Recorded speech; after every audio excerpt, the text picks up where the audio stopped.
Pois imos a comezar esta terceira mesa que se chama Makers de Profesión. Makers de Profesión. E vai na moderar Beatriz Nolla, que xa comezou protestando porque a súa foto non é a foto coa de Mini Maker e tal.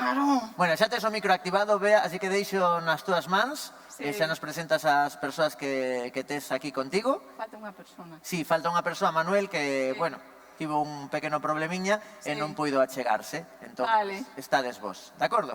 Vale. Pois aí quedades. Veña. De acordo. Pois bons días a todos, benvidos e benvidas. Estou moi agradecida e para min é unha honra ter a oportunidade de moderar esta mesa da Maker Fair que vai ir de makers de profesión. Entonces, vou empezar presentando a xente que está aquí e tamén vou decir un pouco unhas palabras sobre Manuel, que non está, pero, bueno, entendo que nos acompaña no sentimento. Entonces, por empezar, desde a miña dereita a esquerda, temos a Teresa Otero. Teresa Otero traballou moitísimos anos como profesora de matemáticas e ten unha paixón que convirteu, entendo que agora, na súa dedicación, que é a papiroflexia. Mais adiante Teresa, pois, bueno, xa falará ela de eso, do que queira falar. E logo temos aquí a Mariana Senín. Mariana Senín ten unha bagaxe moi forte en cultura, en historia de arte tamén. Actualmente ten un proxecto super interesante que se chama Nails Out, uñas fora, para decirlo así pedestremente. Entonces, bueno, máis adiante ao longo desta mesa, pois xa nos dirá ela de quen ven sendo, como chegou a eso, e haberá turno tamén para que todos nos preguntedes. Entonces, en relación ao terceiro participante desta mesa, que lamentablemente, bueno, por causas alleas a súa voluntade e a nosa, non pode estar aquí, chámase Manuel Fernández, o segundo pola esquerda, que vedes na foto. Manuel ten unha empresa que se chama Servicios Gandeiros Monte do Gozo. Entonces, investiguei un pouquiño e, basicamente, o que fai Manuel, el tivo unha formación en algún CEIP especializado en gandeiría ou en agricultura, non estou ben certa, e a súa empresa ofrece servicios de sustitución a gandeiros.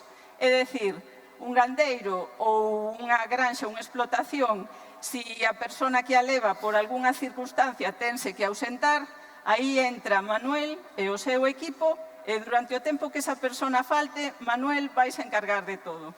Entonces, bueno, xa sin máis, paso a darlle palabra directamente, primeiro a Teresa, por favor, síntete cómoda, de quen ves sendo, contanos un pouco. A ver, hola, bo día. Eu fui profesora de matemáticas durante 45 anos, dos cales 35 estiven aquí no Antonio Fraguas de Fontiñas. Nunha etapa determinada, os rapaces, cando empezou a ESO, empecé coa xeometría e empezaron a decir: no, profe, eso no, eso es horroroso. La geometría, e eu non o podía entender, porque a xeometría é o que vemos ao redor. Cadrados, rectángulos, círculos por todos lados, as señales de tráfico, triángulos. Entón, non entendía nada. Parece ser que a profesora que lles deu en primeiro o que facía era as matemáticas con regla e compás. E entón, claro, eu entendo que as matemáticas son de outro xeito distinto, que non son con regla e compás. Entón pensei, teño que buscar unha alternativa para que aos rapaces lle guste a xeometría. E entón foi o que intentei facer con papiroflexia, facer os corpos xeométricos. Unha vez que facíamos un cubo ou facíamos un prisma pentagonal ou hexagonal, logo podíamos calcular áreas abrindo de todo e calcular a superficie que necesitábamos para construíla e o volumen que cabía ali dentro. Bueno, e para empezar, non? Está ben. Sí, fenomenal. Moitísimas gracias.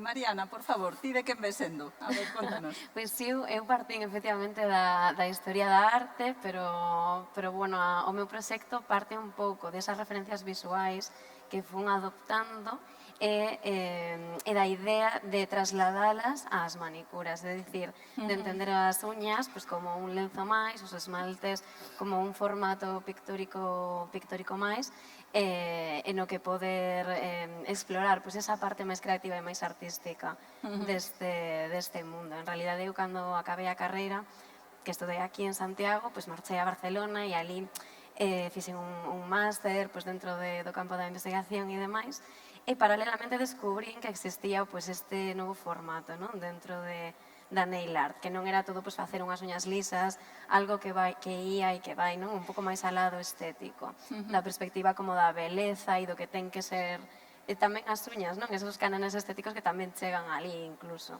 dentro das exigencias así nos atopamos, Entón a miña idea parte de deixar atrás un pouco esa imaxe e centrarnos pois máis nesa capacidade como creativa que pode ter a manicura. Sí, bueno, xa vexo conexión seu, porque nesa papiroflexia, en esas formas, hai moita arte tamén. Entonces son diferentes xeitos de explorar, de crear, efectivamente.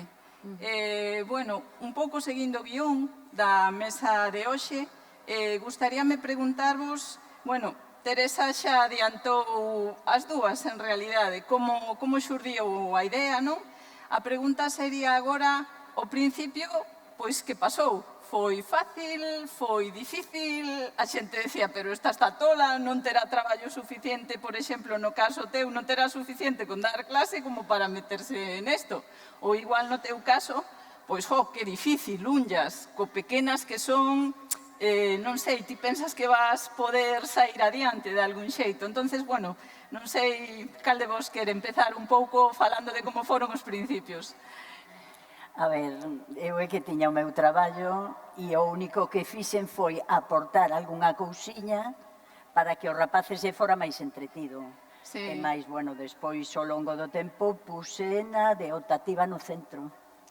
Cando cambiou a lei anterior, a primeira, que tiña, cando eu empecéi, dime o director, oye, Teresa, non tenemos, era de matemáticas tamén, e optativa non tenemos máis que oratoria. Dixen eu, si solo hai unha, non é optativa. Pues pon tú lo que quieras. E entón pasei todo o verán poñendo dúas optativas, matemáticas manipulativas en primeiro e recreativas en segundo. Tiñalle que poñer nome distinto, porque no instituto, se ti tes unha asignatura co mesmo nome, antes polo menos, se suspendías a dun curso, non podías coller a do seguinte.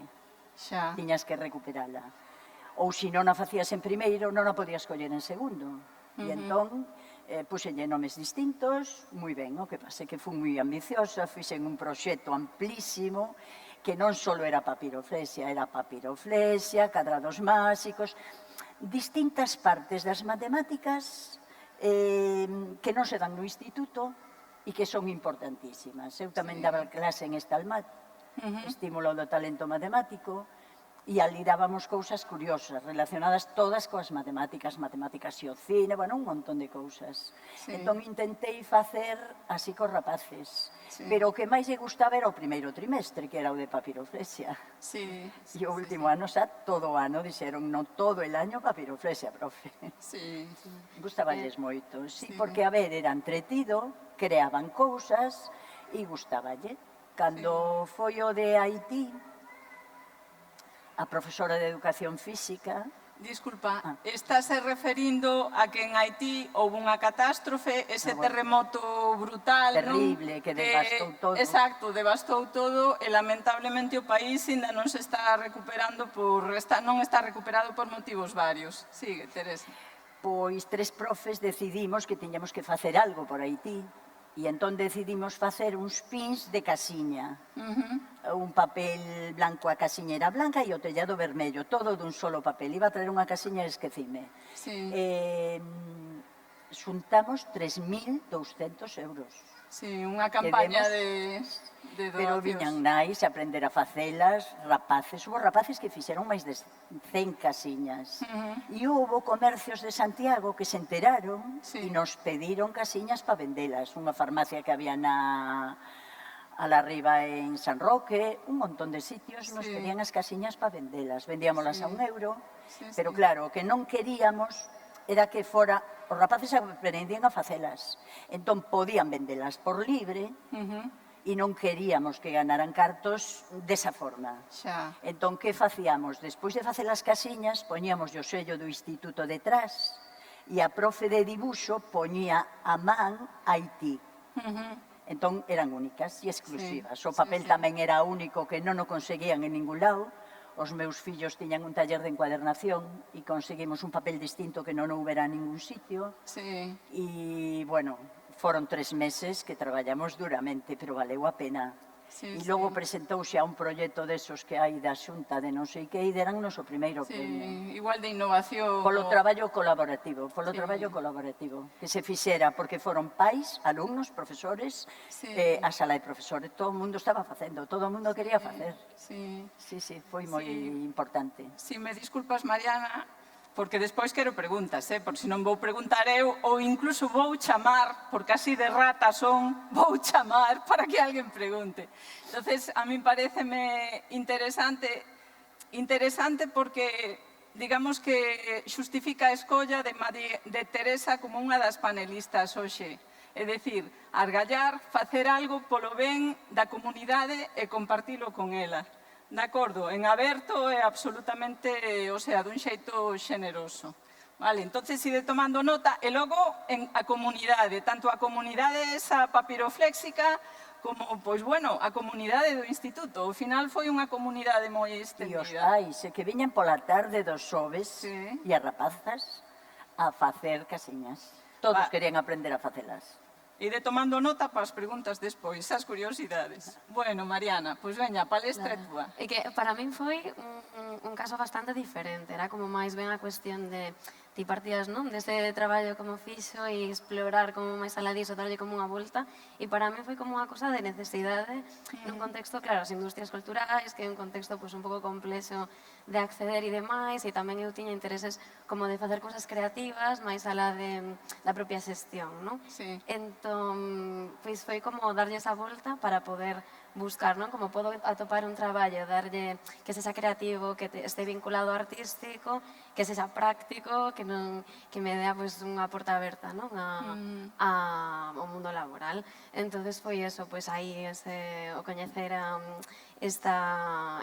como se estaba xestando, non? Este novo mundo dentro das uñas e tal, e vinculalo un pouco cos procesos e cas referencias que eu tiña. Entonces eu baso moito o meu proxecto nesa idea de adaptación, por exemplo, de obras de arte, non só dos grandes mestres, non? Sino que tamén, non? Que sempre é divertido as referencias que todo o mundo coñece, sino un xeito de manterme o día, de seguir descubrindo artistas no día a día, seguir vinculándome con esa outra parte, non? Entonces, a primeira vez, bueno, igual non que falaches ti en voz alta para un pouco validar contigo mesma eso, sino pero a primeira vez que ofreciches, non sei, pois mira, eu dedícome a isto, montamos un taller ou fajoche unha demostración ou non sei, fajoche, non sei, unha performance igual de ti aí traballando nunha unlla que ao cabo do rato, como foi esa primeira vez? Que hai algunha anécdota, algún sentimento que nos poidas transmitir? Claro, é curioso porque eu realmente empecé, claro, con as probas ser do meu círculo cercano, non? Sí. E aí, a xente máis ou menos fose deixando facer casi o que eu vía, apeteceme adaptar isto, como podo facer, ao final, o tema das xeometrías, tamén se aplica aquí, non? As uñas son marcos, é dicir, teñen unha forma limitada, unha forma moi concreta, tamén unha superficie curva, entonces eso resta e suma. É dicir, aporta certas dificultades a hora de traballar os materiais, pero despois tamén se ofrece posibilidades a hora de crear en un formato chiquito, non? É como facer miniaturas e miniaturas dentro da miniatura. Entón, sí que lembro que a primeira vez que unha rapaza que eu non coñecía de nada, como que eu lle fixen xa as uñas fora do meu círculo cercano, non? Sí. Bueno, partindo deste concepto e tal, ela viña con un montón, iso como un mood board de referencias, tipo, pois, un osito de peluche de non sei que, un arcoíris, un non sei que, todo isto, faino como ti vexas, non? E era como, oh, Dios mío, que locura. E claro, no momento, dices, no, como o rexeitamento, ese freno inicial. Pero cando pasas a barreira de decir, pois me atrevo, sí que é cando empezas a crecer, non? E a atreverte cada vez máis. Lembro unha vez que unha rapaza me pedira a noite estrelada, eu dixen, non, é demasiado, porque é un cadrón moi recoñecible, é unha técnica que dentro dos esmaltes é complicado de traballar, porque ao final son como, a pincelada ten moita importancia e os tintes que nos utilizan, é como resumir demasiado a información que nos temos que facer, non? Entón, claro, a importancia da pincelada nesa obra íase perder. E eu con esa visión foi como, ui, non. E resulta que máis adiante un día, nun contexto máis relaxado, máis distendido, con unha persoa que xa coñecía e estaba eu como máis libre de poder equivocarme, fíxeno con unha técnica como de acuarela e conseguín o mesmo efecto. É que eso é curioso, non? O equilibrio igual entre, vale, podes entender como un servicio, teño un cliente que me está pedindo unha cousa, pero eu realmente vexo que non vai quedar ben ou artísticamente vai quedar... Sí, eso é algo do que hai que partir, ser realistas, non? Pero ao mesmo tempo ser tamén capaces de transgredir según que límites te autoimpós para poder crecer e chegar tamén a outros, pois no meu caso a outro tipo de obras ou outro tipo de formatos. Agora tamén dentro do universo da nail art estáse a traballar moito co tema dos volumes, non só co pictórico, sino co que ten máis que ver co escultórico, non? Como un relieve, como se fora en 3D, é dicir, en vez de ter unha uña pintada ou decorada con motivo que de algún xeito teña relieve ou... Exacto, e traballar con texturas, con diferentes tipos de acabados que ten máis que ver casi, pois eso, con ese proceso escultórico, non? E eso, pois claro, é cuestión de experimentación.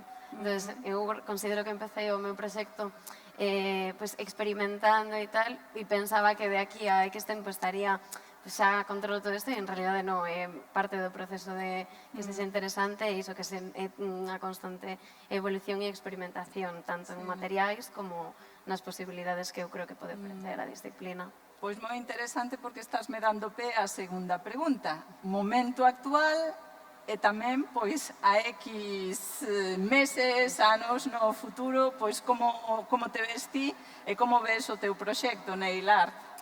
Pois eu actualmente tamén, a raíz de todo isto e de que eu cando empecé neste mundo en realidade atopei unha limitación a hora de como de desarrollar esa parte máis creativa, non, da manicura, porque existen formacións de cuestións técnicas, pero non tanto de cuestións creativas, non? Que son como esa parte de, claro, cando vas a aulas de pintura aprendes a cousa técnica, pero é complicado que alguén se diga como ser creativa, non? Iso é algo que, bueno, hai que ir traballando tamén, pero eu, entón, pois este ano tamén empecé a dar formacións desta outra parte, como de nail art, de creatividade, para poder como impulsar un pouco esa visión que sí que considero que noutras cidades e noutros sitios está como máis asentada e que aquí está, pero todavía está como nese momento inicial, non? E pensar, pois eso, nas uñas, como expandir as posibilidades. Entón, agora estou, pois, en ese proceso a nivel de creación, evolucionando como sempre, tamén cada parte das formacións que me interesa un montón e en realidade a nivel de proxección sí que me gustaría pois participar de espacios multidisciplinares que normalmente é o que estou facendo agora, pero xusto en Santiago non din aínda pois como un espazo que teña o que a min me apetecería, non? Entón estou traballando en diferentes cidades e tal, movéndome moito, pero sí que me gustaría como participar da creación de un espacio multidisciplinar no que poida, pois, haber esas sinerxias e esas cosas para non? De diferentes, por exemplo, eu suelo traballar en espazos nos que, pois, o mellor hai un estudio de tatuaxe, no que tamén se fan talleres, no que tamén se fai clases de pintura, Sí, non? sí, sí, sí. Eh, Non sei se te ves no espacio maker, así de vez en cando. Bueno, non é que lle queira facer promoción, pero é que hai que aproveitar o de tecer redes, nunca vende Bueno, máis claro, en que- calquer sitio. Sí, creo que cando, En bueno, calquer cando ti... oportunidade, vamos, que se teña. Claro, cando ti mesma construes o teu proxecto, ao final as redes nunca deixan de tecerse, non? Sí, sí. Sí. Teresa, momento actual, proxección. Momento actual xubilada, xubileime en agosto, vai facer un ano que estou xubilada, e nada, dou algún taller de papiroflexia no hospital, que esos son moi gratificantes os nenos oncolóxicos, e en un centro de xoguetes educativos un día a semana. Sí, E sí. ben, ben. E bueno, e logo fago a miña vida de deporte, de un montón de cousas que quería facer e que estou facendo.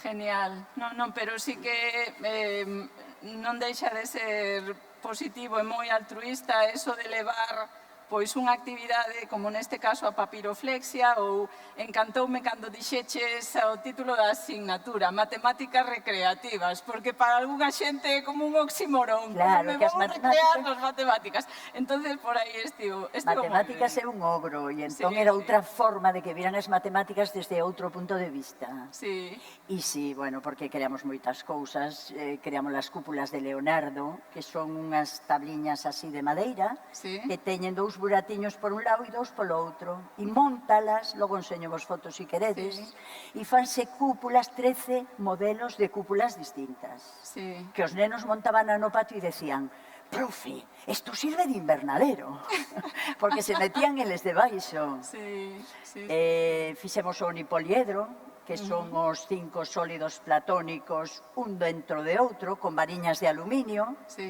e logo para cada un deles puxemos unha cinta de cor para que distinguiran o tetraedro do octaedro, do cubo. Sí. E era outra forma de baixar ao patio a facer matemáticas, Sí. en donde lle podías explicar un montón de cousas. Sí. Por exemplo, o cubo, ti cando montaba las aristas, había que susetalas, que caían.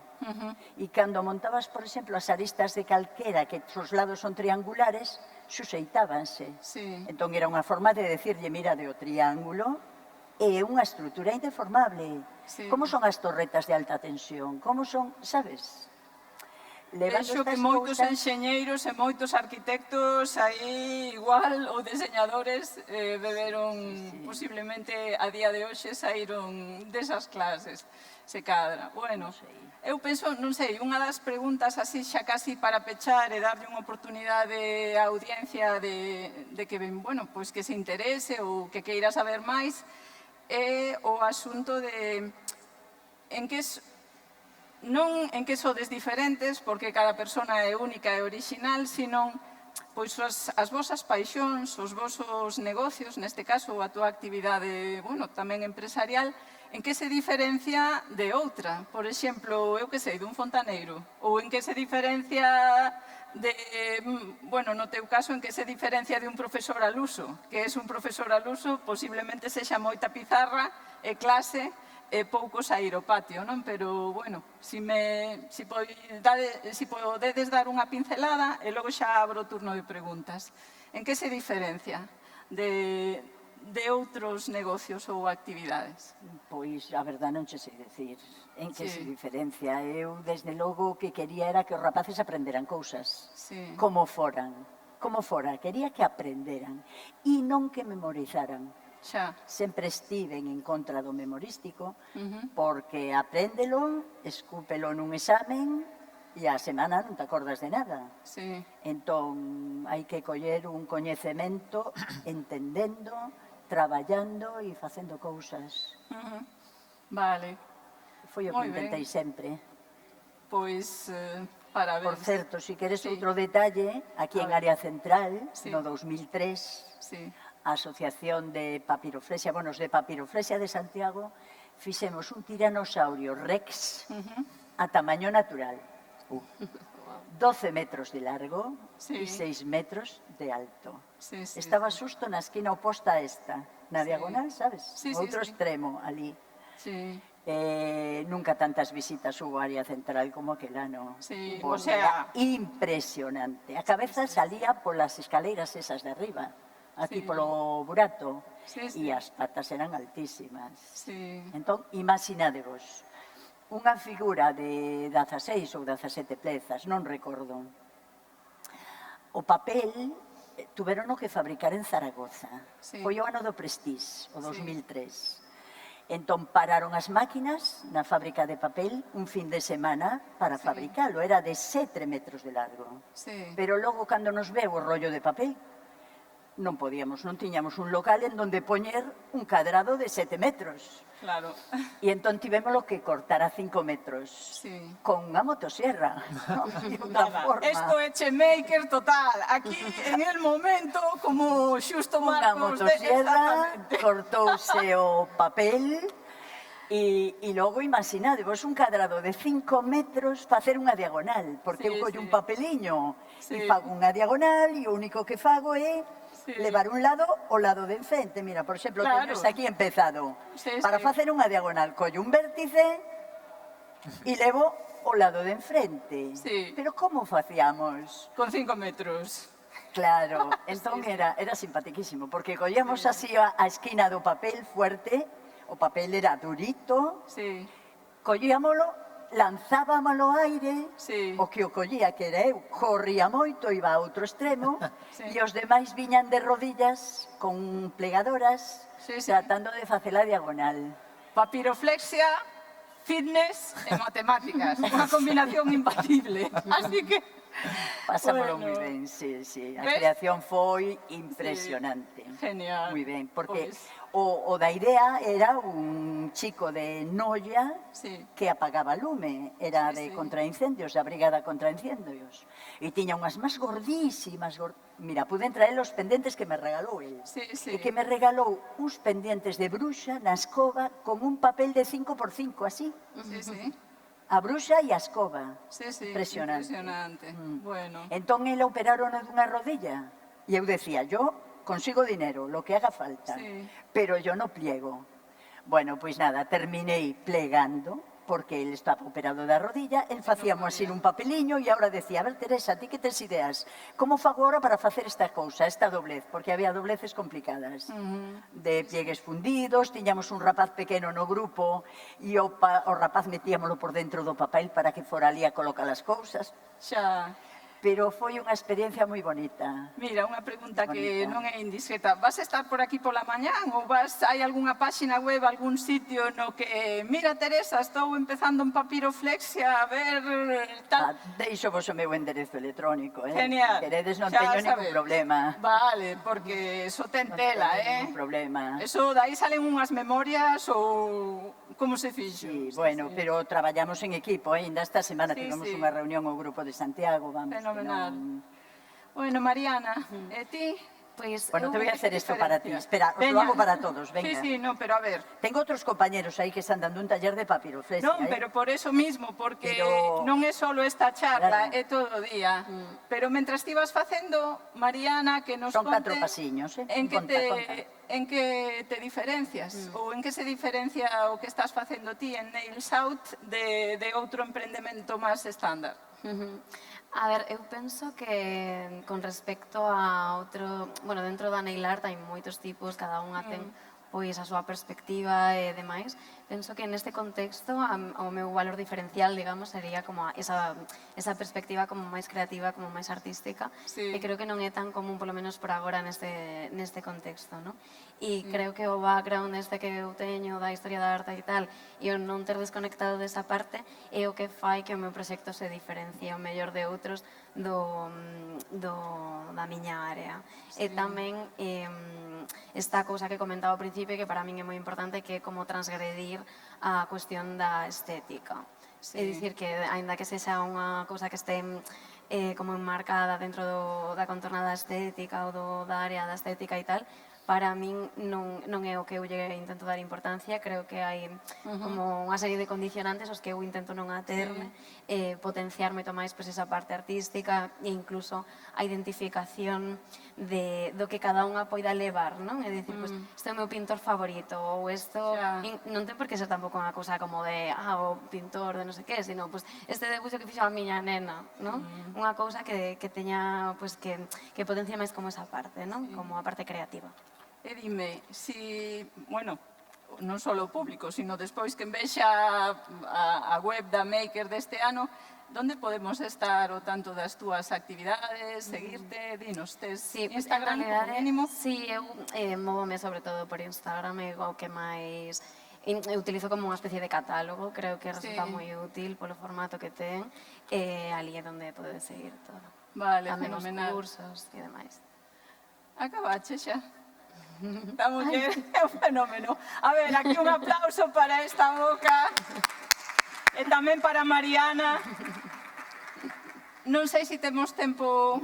Podería haber algunha por preguntiña. favor. Imos aí xustiños, pero podemos, se alguén ten algunha cuestión, algunha... Ui, eso, sí.